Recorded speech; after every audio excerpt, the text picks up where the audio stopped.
Welcome to Grace's Place. This is how to cut watermelon.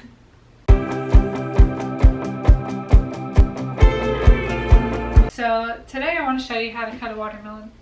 So on the 4th of July, Noelle came home with pre-cut watermelon. And it was so expensive. He was all excited because it was buy one get one. But I still think it was like, it was a decent sized bowl of it, you know, it's 2 of those. But it might have been like $10 a pound or something crazy.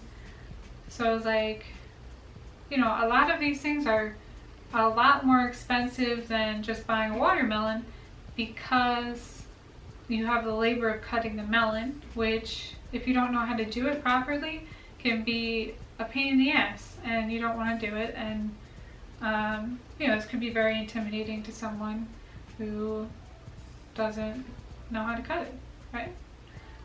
So I just wanted to give you guys a way to save money by buying the whole fruit and knowing how to get the most out of it. So today we were out for a drive and we saw one of those roadside fruit stands, which is where we got this giant watermelon, which was $8, but you know, this is way more than that pre-cut fruit. So the first thing we got to do is get our knives out. So you want to make sure you have a sharp knife, and if you have a long serrated knife, that's also good too, because when we're cutting the rind off, these teeth are going to like grip better, so you're not going to slip and slide as much, because obviously we're going to have a lot of juice. Another thing is you want a big cutting board, and you want to make sure you have a paper towel, a wet paper towel or a wet rag under it so it doesn't slip around. And I'm going to get a bin for all my watermelon. So the first thing we're going to do is we're going to cut off each end so we have a flat surface, right, to cut off the rind. And if you want to keep the rind on, which I like to do if I'm having guests, because then they have something they can grab from, so it's a little more sanitary than just having the melon where you eat the whole thing. So we want to get this on the cutting board. Okay, so we're gonna cut off each end and then we're gonna cut off the rind, which might be a little difficult because it's such a big watermelon. Ooh, nice and sharp. So hopefully this will actually dull my knife out so I can redo my knife video. Alright. And of course you can get a little bit more out of that. I'm actually debating too, because it's such a long watermelon, you could also cut it in half again if you wanted to have it a little easier to work with, but I'm going to try to do it on one side, and this is where the serrated knife is going to come in. And you want to follow along the curve of the melon.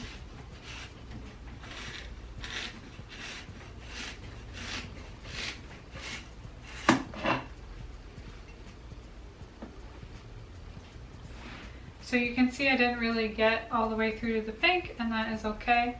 You can always go back again, especially on something this big. Don't be too afraid. Just make sure you get all the way down.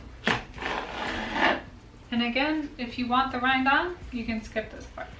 Just like cutting off the skin from a pineapple, if you didn't see that video, now that you made your first initial cut, you're gonna go underneath the rind here and start here on an angle.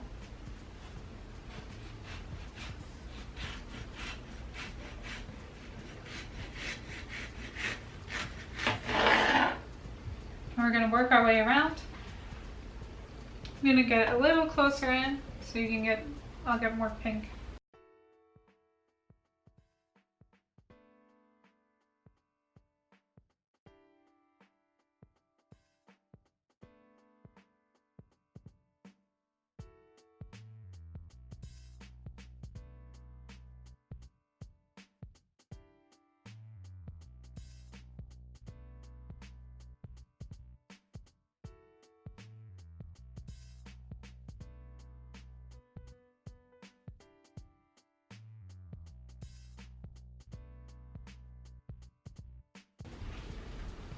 can't believe how big this watermelon is.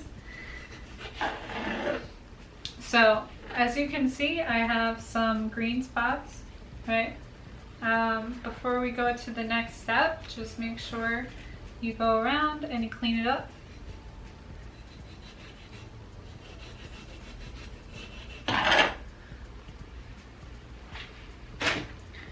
Alright, so now that I have the rind off the watermelon, I'm going to start getting it into bite-sized pieces.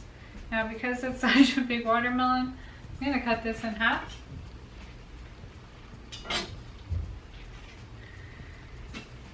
This way I can work with it easier.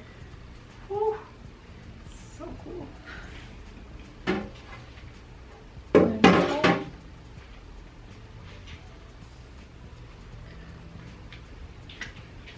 Alright, so this is not a seedless watermelon. So you can kind of try to get some of them out as you go, but you know, when people eat them, they'll just figure it out.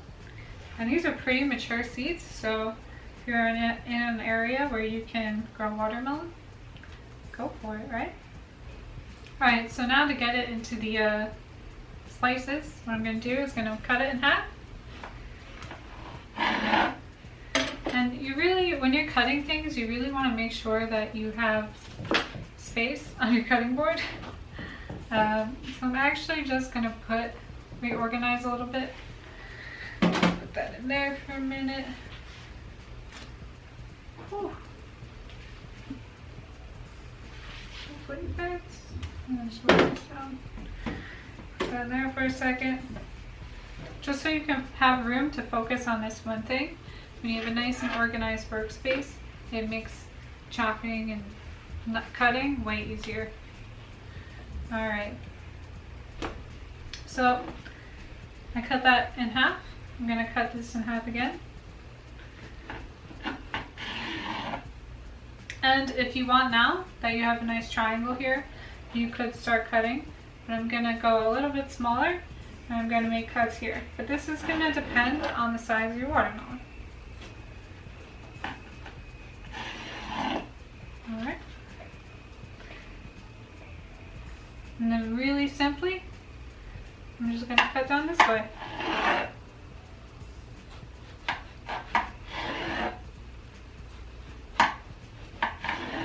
Now you can make these as thick or as small as you want. It just depends on what you're using them for, right? So this is going to be for like a fruit platter, but maybe if I was going to make that tomato watermelon salad, I would make them smaller so they would fit on the fork and be bite-sized pieces. Right? So now you have a nice slice of watermelon for a barbecue. Alright guys, thanks for stopping by Grace's place. Wow. That was good.